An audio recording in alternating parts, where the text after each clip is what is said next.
For the sake of eternal youth and beauty, the woman resorted to transplanting organs from corpses into herself. Decades have passed this way, yet she remains as beautiful as a young girl, while her twin sister has long since aged and withered. In this world exists a kind of mermaid.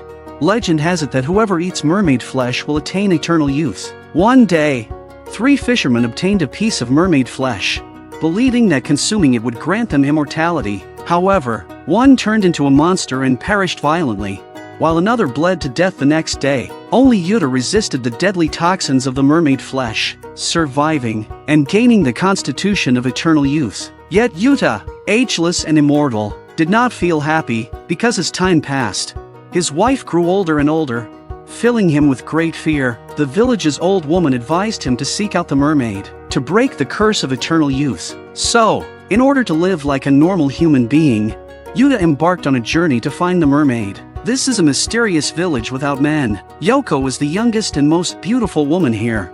Yet under the pressure of the old ladies, she strips naked and bathes in the icy pool. But the next moment, Yoko is unexpectedly harpooned to death by the old ladies behind her, and after her death, she turned into a big fish. One of the old ladies takes out a small knife and immediately cuts a small piece of flesh from the fish. Early the next morning, this piece of fish appears on the dining table of the old lady's granddaughter, Mana. Seeing Mana relish it, the old lady is delighted. She then tells the other old ladies about Mana consuming the mermaid flesh. Just then, an old lady rushes over, saying that a man has entered their village. They quickly find this man, who turns out to be Yuta, the one searching for the mermaid. But the next moment, the old ladies rush forward, mercilessly stabbing Yuta with their harpoons. After confirming Yuta is dead, the old ladies throw him into a cave. But in the evening, Yuta unexpectedly resurrects. He sees the mermaid corpse not far away, and believes that the village must be connected to the mermaid. So, carrying the mermaid's body, he arrives at the village.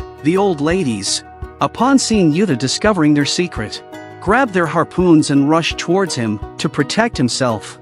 He wanted to take Mana as a hostage, but he notices that Mana's feet are shackled. He binds her with a cloth and flees with her on his back. However, the old ladies relentlessly pursue them, curling their harpoons viciously. Yuta runs frantically with Mana on his back, finally seeking refuge in the mermaid's cave. There, Yuta removes the shackles from Mana's feet. Mana reveals that the shackles on her feet have been on for 14 years, never removed. At that moment, strange sounds echo from deep within the cave, and a creature resembling a mermaid emerges. Yuta hurls the harpoon at it, but the creature, seemingly impervious to pain, Yuta had to carry Mana on his back, and quickly climbed out of the cave. In order to uncover the truth, Yuta left Mana, who had difficulty moving, here, and returned to the village alone. However, he was soon surrounded by a group of women wielding harpoons. The lead old lady informed him that everyone in the village, except Mana, was a mermaid. Mana is the food they have nurtured for over a decade. The old lady told Yuta that if he could bring Mana back,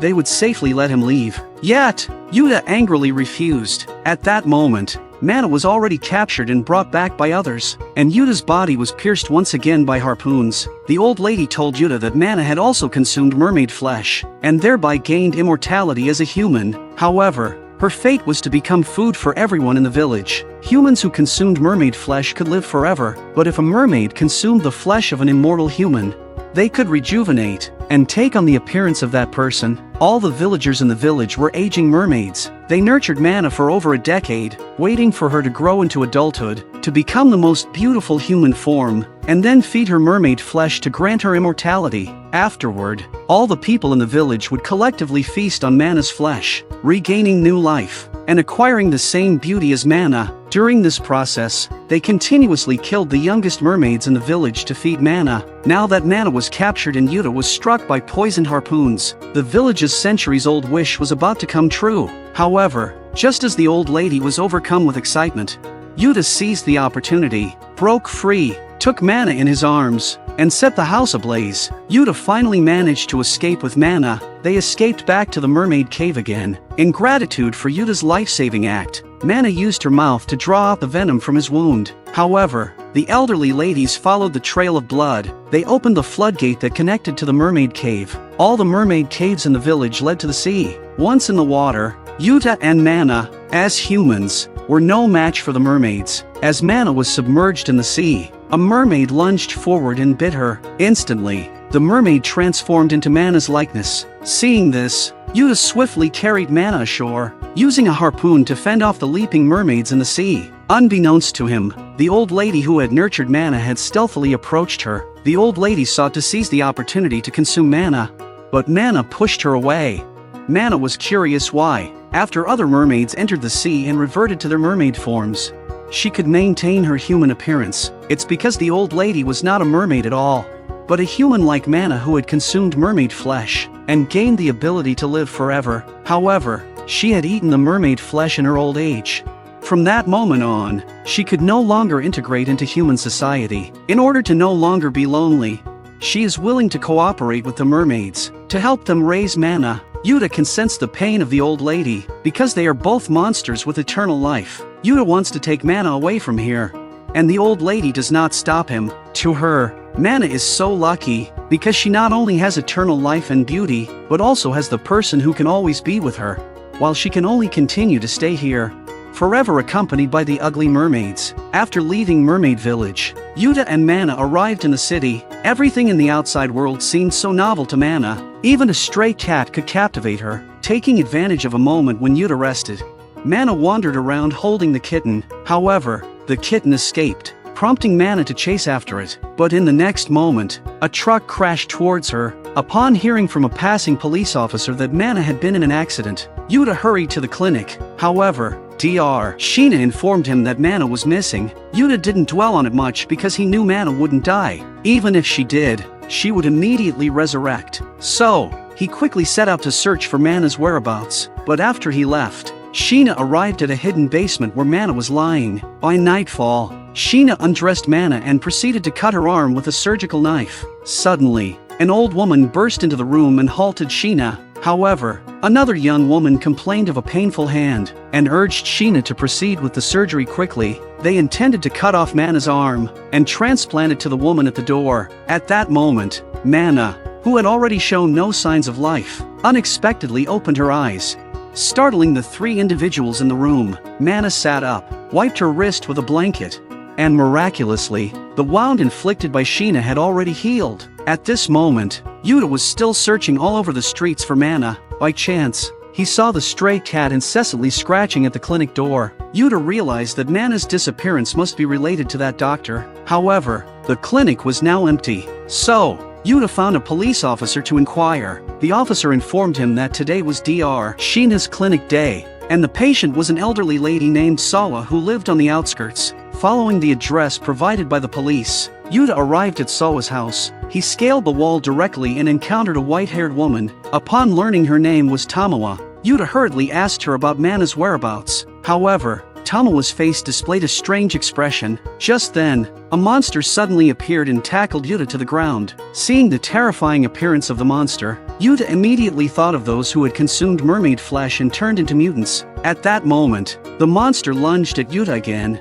biting into his throat. Early the next morning, elderly Sawa wept bitterly at the sight of the deceased Yuta, while Tamoa appeared indifferent. Sheena simply remarked that the body needed to be buried quickly. However, as they were digging a grave in the courtyard, Tamoa suddenly noticed that Yuta's wounds were gradually healing. When Yuta woke up again, he realized he was being held captive, and it was evidently Tamoa's doing. Tamoa had already learned that Yuta and Mana had consumed mermaid flesh, so she wanted to eat them to gain immortality, eliminating the need to transplant organs from corpses.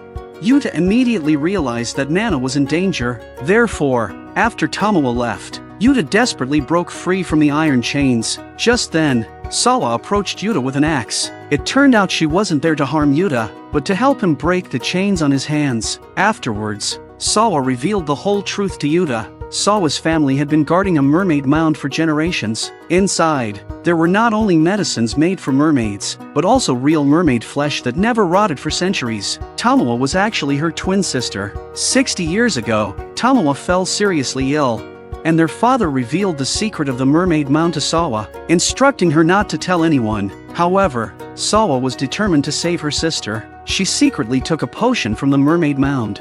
But after Tamoa drank it, her right hand transformed into a monster's hand. Overnight, she turned white-haired. Despite Tamoa's youthful appearance, her internal organs were continuously aging, leading her to transplant organs from others to prolong her life all these years. At that moment, Tamoa dragged Mana into the dungeon and allowed Yuta to have one last look at her. Immediately after, Tamoa pierced Yuta's body with a spear and locked him together with the monster she kept. Subsequently, she found Dr. Sheena, seeking his help to transplant her own head onto Mana's body so she could achieve true immortality. However, Sheena hesitated with a surgical knife in hand. Formerly, out of love for her, he had been assisting Tamoa in transplanting organs from the deceased. However, this time the surgery involved a living person, and the last shreds of conscience prevented Sheena from performing the operation. The already deranged Tamoa decided to take matters into her own hands. At that moment, Sawa, unable to contain herself any longer,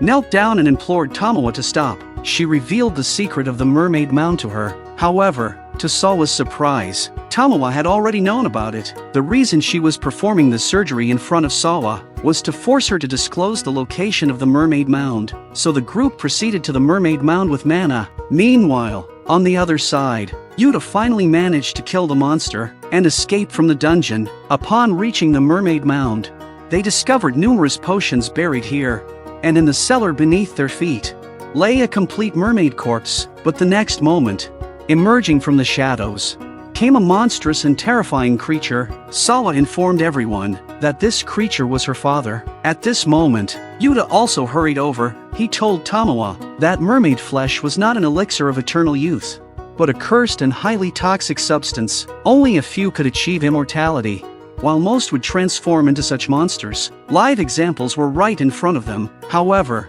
Tamoa still refused to believe him, so she pushed Mana into the cellar to retrieve the mermaid flesh. Concerned for Mana's safety, Yuta immediately jumped into the cellar. The monster then launched an attack on them. With Yuta and Mana working together, they successfully killed the monster. Tamoa finally obtained the coveted mermaid flesh, but she did not consume it herself directly.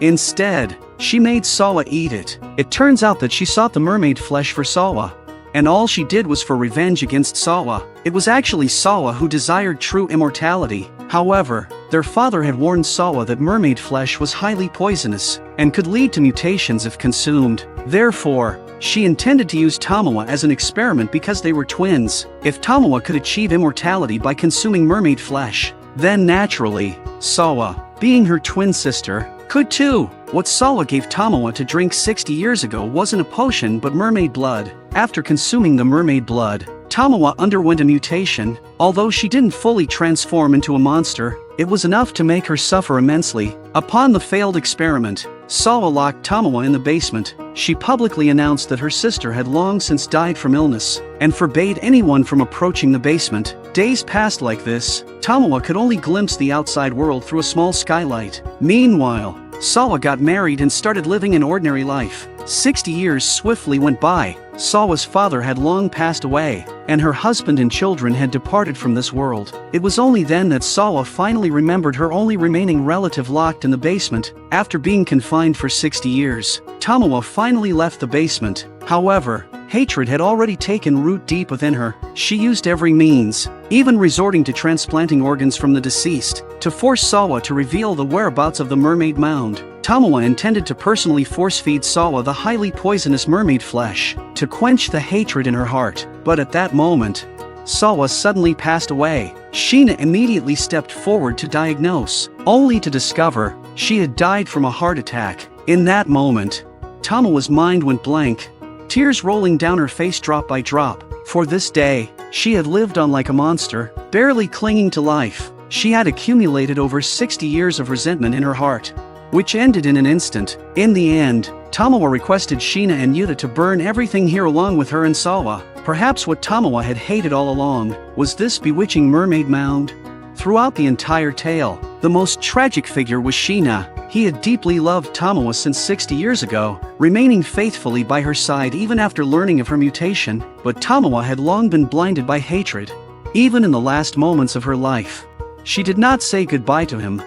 This was Yuta's second visit to this area, which inevitably reminded him of a shipwreck he had encountered hundreds of years ago. At that time, he was washed ashore on a small island by the waves. A girl named Nami found him. Thinking he was dead, Nami buried him by the sea. However, miraculously, he came back to life the next day. Yuta told Nami that he had eaten a piece of mermaid flesh many years ago, which granted him the ability to live forever. Yet, the eternal life brought him immense pain. Yuta now just wants to experience birth, aging, illness and death like an ordinary person. For this reason, Yuta had been searching for a way to return to being a normal human. Later, he encountered a mysterious woman named Rin. Rin informed him that she knew where the mermaids were. Yuta then set out to sea with Rin to find the mermaids. Unfortunately, they encountered a shipwreck. After hearing Yuta's account, Nami immediately made the connection that the woman he referred to as Rin was, in fact, the wife of the neighboring pirate leader, Fujita.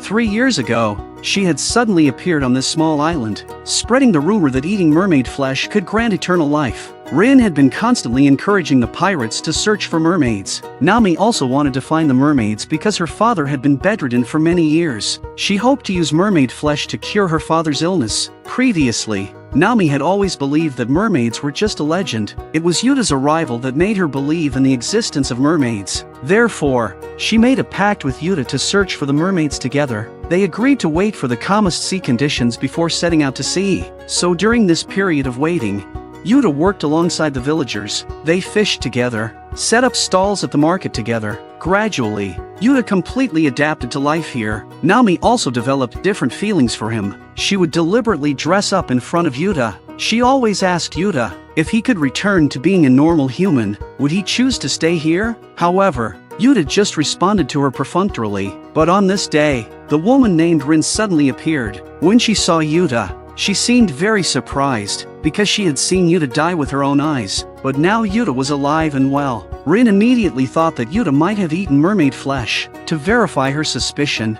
she pierced a hairpin into Yuta's palm. However, to her surprise, Yuta's wound did not heal immediately. Seeing this, Rin was visibly disappointed. So, she left some money and turned away. But that same evening, Rin found Yuta again. She wanted to check Yuta's wound. When she saw that Yuta's wound had already healed, she immediately thought that Yuta must have eaten mermaid flesh, which enabled him to come back to life. So Rin, brandishing a knife, pressured Yuta to give up the mermaid flesh. However, Yuta told her that he did not have any mermaid flesh. Rin then turned the knife towards Nami's father and stabbed him. At that moment, Nami also ran over upon hearing the noise, sorrowfully looking at her father who was barely clinging to life. Rin told Nami that if only he ate mermaid flesh, her father could come back to life. Before Rin could finish speaking, an enraged Nami struck her with a knife. Rin fell to the ground lifeless in an instant. Nami dropped the knife and ran out directly. She couldn't wait any longer. She wanted to find mermaid flesh now to save her father.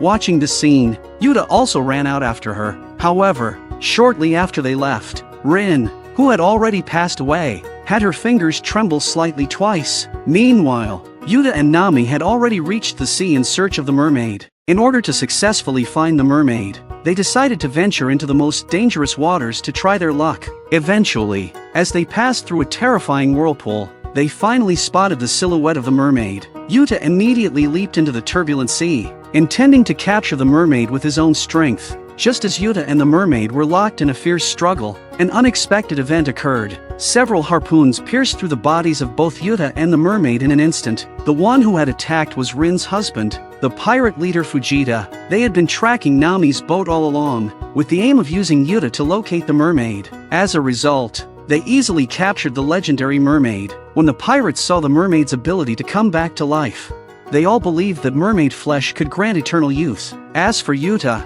they simply threw him into the sea. Nami was also imprisoned in a warehouse by the pirates. However, at that moment, Rin, who had clearly been killed by Nami before, appeared unscathed before her. Nami, seeing Rin resurrected, couldn't help but feel bewildered for a moment, but she quickly accepted the reality, and speculated that Rin had also eaten mermaid flesh to come back to life. Rin did not elaborate much on this. She just told Nami that everything she had done was for the sake of the child in her belly, as pregnancy requires nourishment. That's why she had encouraged Yuta to find the mermaid, because only the freshest mermaid flesh could provide her with sufficient nutrition.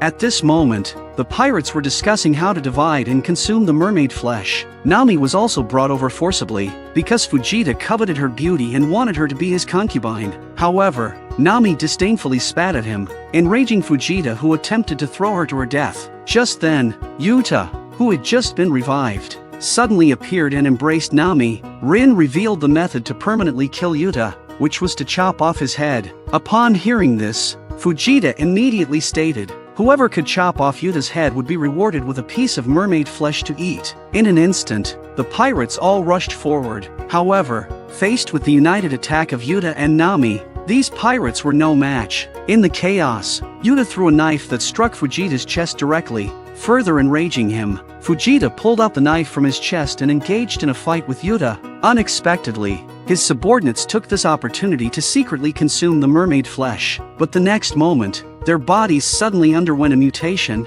Each of them was in unbearable pain, and their appearances became extremely horrifying. At this moment, Rin, who was leisurely eating mermaid flesh on the side, finally revealed the truth. Mermaid flesh indeed was an elixir of immortality, but it was also a deadly poison. Only a few incredibly lucky individuals could attain eternal life, while the vast majority would either die on the spot or transform into monsters. Just after she finished speaking, all of these pirates transformed into hideous monsters. Unexpectedly, Fujita's body did not mutate. Instead, his wounds rapidly healed. It seemed he successfully resisted the mermaid's toxin, gaining the ability of immortality. Fujita was ecstatic at this moment, declaring that he would use his undying body to duel with Yuta. However, after a few rounds of fighting with Yuta, his eyes suddenly underwent a strange transformation. It turned out that his bodily changes were merely delayed due to his robust physique. At this point, Rin no longer concealed her true identity. She was not human but a higher-order mermaid capable of transforming into human form. The ordinary mermaids in the ocean were actually the nutrients necessary for their reproduction. Of course,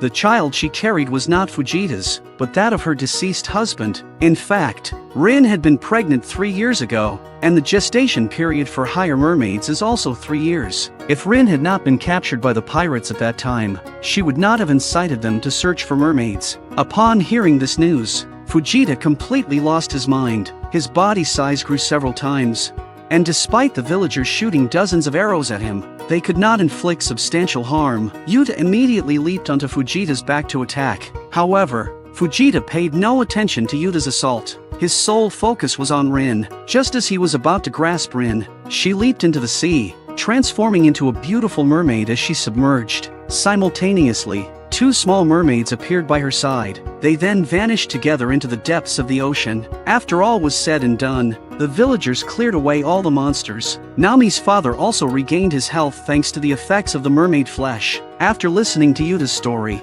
Mana fell into silence. At the same time, she also felt grateful that she had met Yuta, someone who, like her, possessed eternal life. Yuta and Mana set out once again on their journey to find the mermaid. However, on this day, while trying to catch a butterfly, Mana accidentally fell off a cliff. Yuta, in an attempt to save her, also fell down with her. At that moment, a man with big eyes happened to pass by. Seeing Mana's youth and beauty, he carried her back to his dwelling in a cave. Later, the big-eyed man went out hunting, and caught a wild boar to provide nourishment for the severely injured Mana. The following day, Mana had recovered. The big-eyed man roasted the wild boar for her to eat. However, while eating, Mana suddenly remembered Yuta and decided to go look for him. When the big-eyed man heard that Mana was planning to leave, he immediately knelt before her, pleading for her to stay a while longer. Seeing his innocent big eyes, Mana immediately softened. Mana saw the big-eyed man's clothes stained with blood, so she volunteered to help him wash them. He also told Mana about his past. The big-eyed man's name is Takata. He used to be just an ordinary fisherman. Afterward, he ate some mermaid flesh he happened upon, lost consciousness, and when he woke up, everyone in the village was dead. Since then, he had been hiding in the deep mountains. Mana was the first woman Takata had encountered in hundreds of years, so he hoped she would stay and accompany him forever. Just then, Yuta arrived at the scene. It turned out that Yuta had been rescued by an old man named Kudo. Kudo informed him about a ferocious monster in the mountains, the one who had blinded him. He also told Yuta that the creature was immortal. No matter how severe the injuries, it would heal instantly. To kill it, one must crush its head. This inevitably made Yuta think of those humans who turned into monsters after consuming mermaid flesh. Consequently, he promptly asked Kudo to lead him to find Mana, but Takata was unwilling to let Mana leave, so he pushed her into a cave and blocked the entrance. However, Yuta was trapped under a huge rock. Takata once again pleaded with Mana to stay with him. Mana did not respond, but Takata already understood her true feelings. He knelt in despair and expressed his willingness to let Mana leave. However, Mana told Takata that both she and Yuta were humans who had consumed mermaid flesh. They could leave together. Upon hearing Mana's words, Takata was overjoyed. Just then, Kudo suddenly appeared in the cave. The dim light illuminated the cavern, revealing countless human corpses beneath Kudo's feet. It turned out that although Takata retained human consciousness, he often went mad, attacking humans indiscriminately. Kudo raised his hunting rifle at Takata, but Mana stepped forward to shield him. However, at that moment, Takata fell into another bout of madness. Yuta quickly pulled Mana aside, but Takata struck Kudo with a single blow, sending him flying. Mana hurriedly chased after them, continuously calling out Takata's name, hoping he would regain his senses. Yet Takata had completely lost his sanity. At a critical moment, Yuta hurled the spear with explosives tied to it at Takata. As Takata lay dying, he continued to call out Mana's name. Perhaps the pain brought by eternal life is the despairing loneliness it induces. A man sat on the ground, cradling the skeletal remains of his daughter, weeping bitterly. At that moment, a monk happened to pass by and, moved by the man's pitiful state, took him back to the temple. The monk used a mermaid gall stored in the temple and performed a resurrection ritual in order to revive the girl. Soon after, the girl was revived. However, to the monk's surprise, his act of kindness inadvertently created a man-eating monster, perhaps due to the mermaid gall. The resurrected girl could only sustain her life by consuming the gall of humans and animals, leading to numerous lives being claimed by her. Realizing the consequences, the monk resolved to find and kill the girl. Despite his efforts, he couldn't locate her. After an unknown period of time had passed, a father-daughter duo suddenly appeared in the small town. The father, Inoue, was very old, but his daughter, Hanako, was only 12 years old. They made a living by selling mermaid flesh.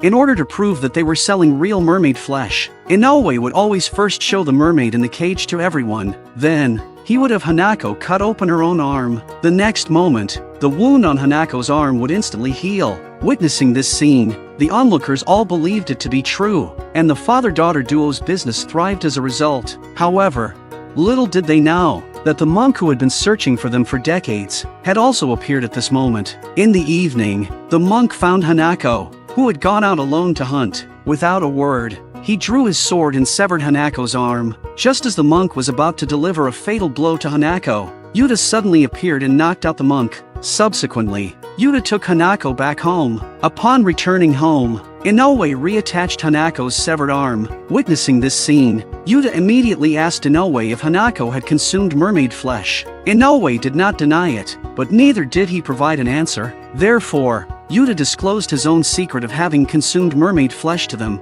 Despite being several hundred years old now, Yuta no longer desired eternal life. He simply wanted to revert to being a normal person. He hoped that Inoue could tell him the whereabouts of the mermaid flesh. After hearing Yuta's words, Inoue no longer concealed the truth. He told Yuta that Hanako had actually never consumed mermaid flesh, but he was unwilling to disclose the specific reasons. In the evening, as Yuta lay on the bed, puzzled by the situation, the next moment, Hanako, who was behind him, suddenly bit towards Yuta's body. Startled, Inoue quickly urged Yuta to leave the place. However, when Yuta came out, he encountered the monk he had previously knocked unconscious. The monk informed Yuta that his gallbladder had just been narrowly avoided being eaten. Subsequently, the monk told Yuta the story of this father and daughter, and asked him to delay Hanako for 7 days, because he needed to seclude himself during this time to enhance his own magical powers. The next day, Yuta found Hanako again.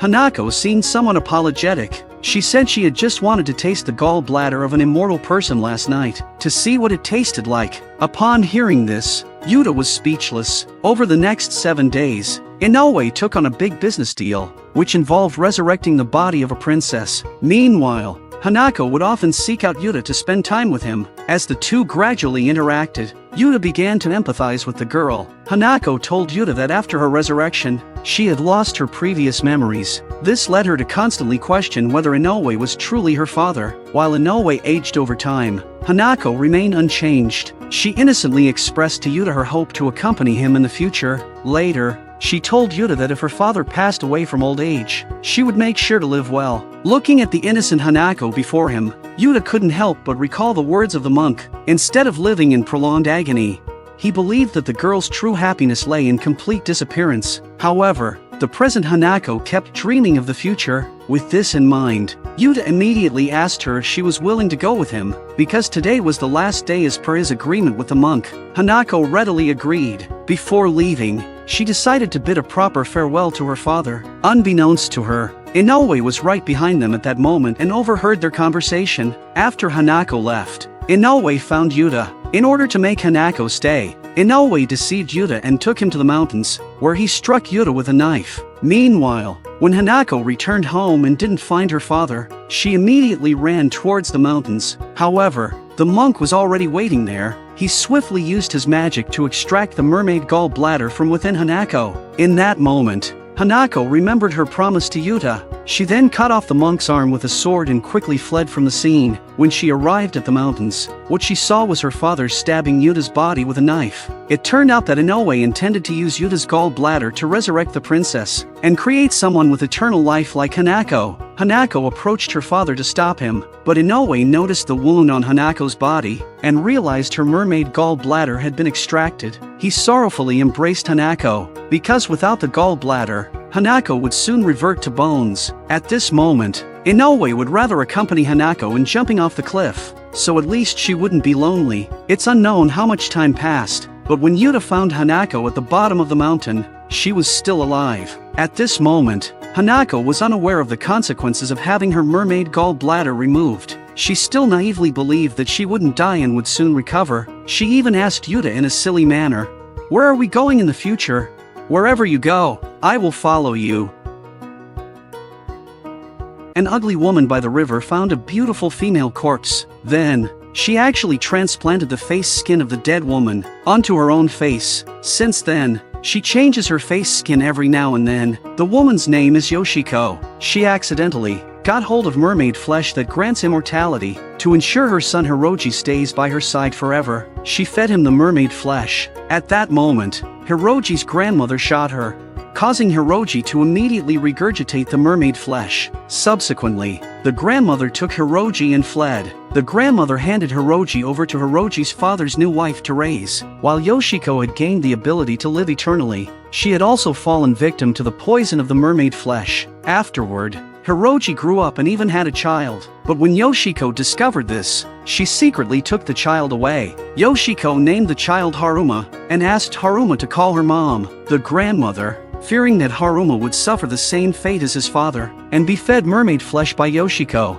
so she woke him up in the middle of the night and placed him in the car of a stranger. However, Haruma only yearned to be back with his mother, so he tricked the driver into opening the car window, then jumped out of the car. The driver, startled by the event, ended up fainting due to the ensuing accident. In legends, there exists a type of mermaid. Eating mermaid flesh grants eternal life, but most who consume it perish tragically. Only a rare few can withstand the deadly toxin in the flesh and gain immortality. Yuta and Mana are among those who ate mermaid flesh and gained eternal life. That the perpetual life brought them great suffering. They traveled the world seeking mermaids in hopes of breaking the curse of immortality. One day, by the river, Yuta and Mana saw a boy tending to a wound. The boy was none other than Haruma. Out of kindness, Yuta offered help, to which the boy replied he had medicine. He then took out a packet of medicine from his pocket, drank the powder, and miraculously, the wound vanished. Witnessing this, Yuta immediately inquired about the medicine.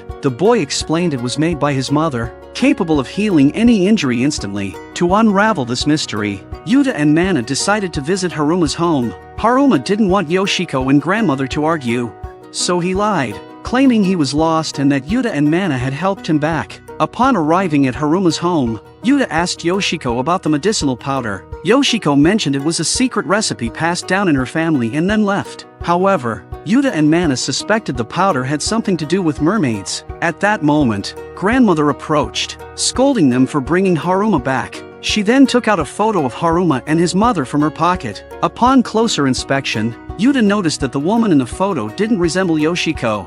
And although the child looked similar to Haruma, it wasn't him. Just as grandmother was about to explain, Yoshiko abruptly appeared, interrupting her. Grandmother seemed afraid of Yoshiko and left without saying a word. To avoid raising Yoshiko's suspicions, Yuta and Mana decided to leave first. Mana suspected that Haruma, like them, had consumed mermaid flesh. Yuta resolved to thoroughly investigate this matter to uncover the truth. In the evening, Yoshiko emptied out the package that grandmother had prepared for Haruma. Upon opening it, she found the face that she herself had taken off. She immediately realized that grandmother was helping Haruma escape. Subsequently, she walked outside grandmother's room and warned her not to meddle. Afterward, Yoshiko went to Haruma's room and felt relieved upon seeing him still asleep. At this moment, the previous driver stood at Yoshiko's doorstep but hesitated to go in. He waited outside all night. The next day, the driver found Haruma chatting with Yuta and Mana. He glanced at Haruma and then turned and walked away. Yuta hurried to catch up with the driver, while Mana escorted Haruma back home. Coincidentally, they encountered Yoshiko who, acting suspiciously, opened the warehouse door and entered. When the warehouse door opened again, a different woman emerged. Even Haruma didn't recognize this woman, but Mana suddenly remembered the photo that grandmother had shown them. The woman bore a striking resemblance to the one in the photo. The woman later found the driver, who turned out to be her son Hiroji, and also Haruma's father. And this woman is Yoshiko, who has changed her face to another one. Hiroji pleaded with Yoshiko to return Haruma to him, but Yoshiko pushed him off the cliff. Yuta hastily rushed up upon seeing the situation, only to be stabbed in the abdomen by Yoshiko with a single blow. Unbeknownst to her, Yuta was also an immortal being who had consumed mermaid flesh. After Yoshiko left, Yuta jumped off the cliff and awakened Hiroji. Hiroji revealed to Yuta the events from 25 years ago when Yoshiko had forced him to eat mermaid flesh. Although he immediately vomited it out at the time, it left scars that would never fade throughout his life. He can still grow old like a normal person, but today, when he saw his mother, he found out she looked exactly the same as she did 25 years ago when they separated. 8 years ago, Yoshiko suddenly appeared in front of him and took away his son who had just turned 2. He didn't know why his mother would do such a thing. At this moment, Mana had already entered the warehouse with Haruma. She found the clothes Yoshiko had worn when entering the warehouse, and upon inspecting them, discovered bandages and surgical tools stained with blood, along with a wooden box containing Yoshiko's face skin, which was elastic and warm. Yoshiko had returned to the warehouse by then and was holding Haruma captive. When Mana turned around, Yoshiko's axe was already coming down towards her. Haruma seized the opportunity to break free and stood in front of Mana. Seeing this, Mana quickly grabbed a small knife from behind and slashed Yoshiko's face as she approached. Trying to escape with Haruma, Mana was unexpectedly struck by Yoshiko with an axe. Enduring the pain,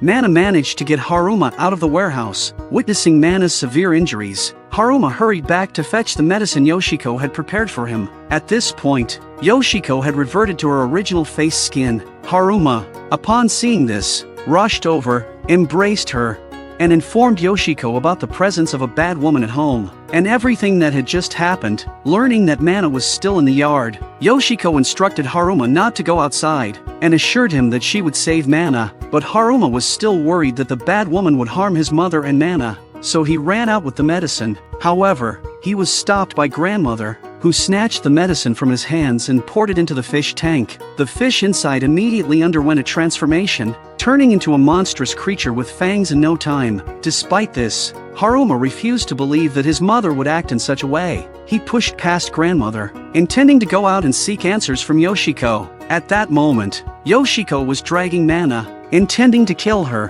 Yuta returned with Hiroji on his back. Taking advantage of the situation, Mana scratched Yoshiko's face. Subsequently, she crawled into the warehouse, threw out the face skin that Yoshiko had hidden, and as the truth was exposed, Yoshiko stopped hiding and revealed everything. 30 years ago, after Yoshiko divorced her husband, Hiroji became her only hope to survive. However, one day, Hiroji told her that he wanted to go to his father's place, because he was extremely frightened by Yoshiko's excessive pampering. Although Yoshiko outwardly agreed, she secretly brought out mermaid flesh and deceived Hiroji into thinking it was a traditional ancestral remedy that could cure any illness. When Hiroji consumed the mermaid flesh, grandmother suddenly appeared, disrupting her plan and saving Hiroji. However, Yoshiko, after consuming the mermaid flesh, was poisoned by it. Her face was completely disfigured. Since then, her life had been a living hell. She dared not show herself to others, and the pain from the scars on her face tormented her to the point of unbearable suffering.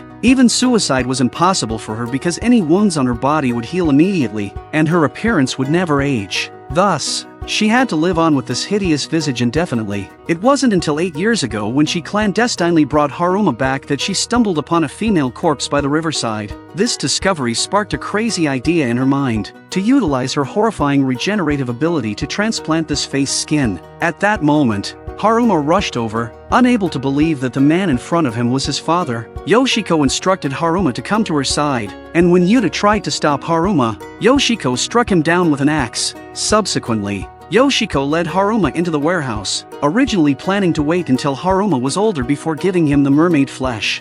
Yoshiko had to advance her plans. Everyone outside tried to persuade her and stop her, but Yoshiko was single-minded in wanting Haruma to also live forever and be with her always. However, she had never considered the consequences of consuming the mermaid flesh. Mana wanted to find and destroy the mermaid flesh completely, but Yoshiko struck her down with a sickle. When Haruma saw the human face in the box, he understood the whole truth. Just as Yoshiko was about to feed Haruma the mermaid flesh, the mermaid poison on her face suddenly flared up. Seeing his mother, who had raised him and now looked pitiful, Haruma, even knowing the entire truth, harbored no resentment towards Yoshiko. He was willing to live with her. However, just as Haruma was about to eat the mermaid flesh, Yoshiko seemed to have a change of heart. She began to fear that Haruma would be poisoned, but did not intervene, watching him consume it. At the critical moment, Mana pushed Haruma away, preventing a tragedy. In the end, Yoshiko decided to return Haruma to Hiroji, and embarked on a journey into the unknown, disappearing into the hazy mist.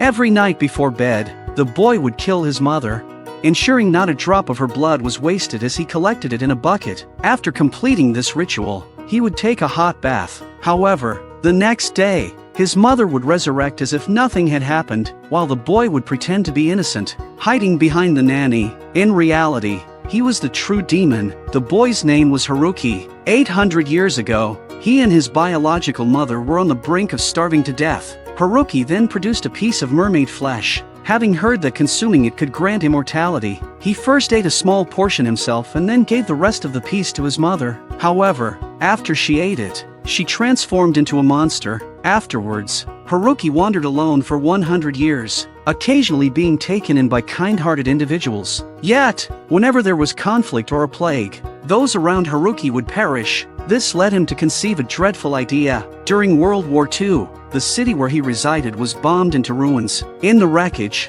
a woman named Reika survived, having lost her husband and children in the bombing. In a moment of despair, when she thought of giving up, Haruki appeared. He offered Reika a piece of mermaid flesh, which she, being extremely hungry, immediately consumed. Subsequently, they lived together like a mother and son. Reika began to regard Haruki as her deceased son. Over time, however, Reika noticed that regardless of the passing years, Haruki never aged, and she herself remained unchanged as well. Each time she was injured, she would immediately heal, which started to instill fear in Reika. She questioned Haruki about his true identity, prompting him to reveal the secret of the mermaid flesh. She made up her mind to strangle Haruki, but he would quickly resurrect the next day. Eventually, unable to bear it any longer, Reika fled. She married a man, aiming to lead a normal life. However, an unexpected explosion led to the loss of her husband. Reika understood that all of this was orchestrated by Haruki. As long as she remained alive, she could not escape Haruki's clutches.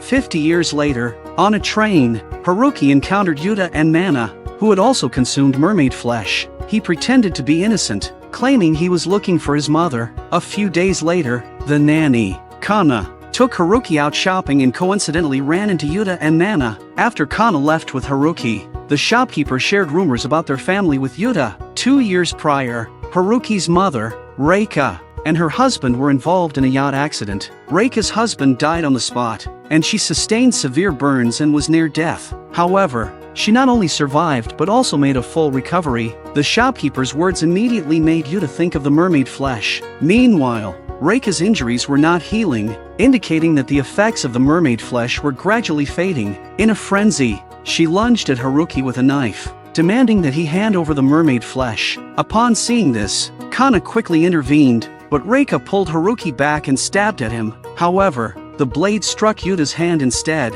After they calmed down, Kana bandaged Yuta's wound. Kana prepared to contact the authorities, but Haruki stopped her, not wanting his mother to be taken away by the police. Later, Yuta went to Reika's room, unwrapping the bandages to show her his wound. He revealed that he had consumed mermaid flesh and had lived for 500 years. He also told Reika that mermaid flesh is highly poisonous, and consuming it could likely result in turning into a monster. Only a select few could achieve immortality from it. After hearing Yuta's words, Reika contemplated divulging everything to him, only to be interrupted by Haruki's sudden entrance. On the way back, Yuta was pondering over the events of the day, while Reika also realized that she had not fully obtained the ability for immortality. That was why her wound was taking so long to heal. She had to find mermaid flesh as soon as possible. Nanny Kana was about to get married. One evening, she found Reika and tendered her resignation. However, Haruki overheard this conversation and hurried back to his room. Shortly after, Kana arrived at his room to bid him farewell. Haruki, not wanting Kana to leave, quickly retrieved a piece of mermaid flesh and tricked Kana into consuming it. Without much thought,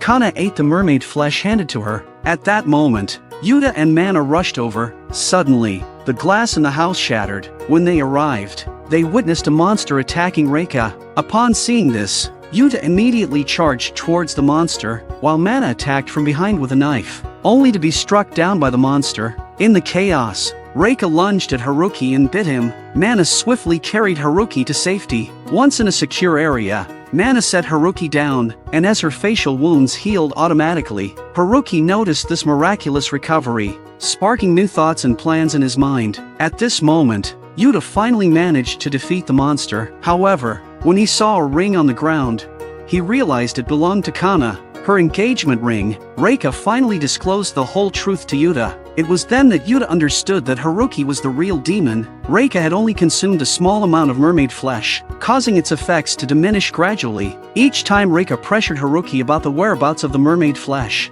he would kill her. Haruki expressed that he had grown tired of the game, and stated that once Reika completely disappeared, he would just replace her with another mother. At the same time, Mana became Haruki's new target. He aimed to kill Yuta and possess Mana solely. Haruki took the initiative to find Yuta, and informed him that Reika had lost her value to him. He threatened to decapitate her and burn her head. Subsequently, he used a slingshot to injure Yuta. Yuta chased after Haruki, but was tripped by the steel balls Haruki scattered, almost having his throat cut by a wire that nearly severed it. Fortunately, he managed to brace himself in time. Yuta cornered Haruki, only for Haruki to produce a handgun the next moment, shooting Yuta in the abdomen. Enduring the pain, Yuta subdued Haruki, attempting to reason with him. However, Haruki took advantage and inserted his fingers into Yuta's eyes. Haruki informed him that he had been alive for 800 years, and Yuta had no right to lecture him. Haruki lifted an axe to decapitate Yuta, but due to its weight,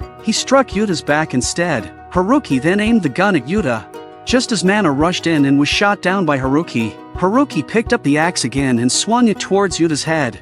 But Mana intervened just in time, using her arm to block the blow. Eventually, Mana passed out from loss of blood. Haruki entered Reika's room, deciding to let her live a bit longer. However, Reika was truly dead this time. Haruki doused the floor with gasoline, intending to burn them all in the mansion. Mana regained consciousness, dragged Yuta out, while Haruki drove away in a sports car. As the sun rose in the morning, Yuta's heart started beating again. At that moment, Mana couldn't hold back her tears. She feared Yuta might actually die, because eternal life was inherently painful. Her greatest fear was enduring the long years alone.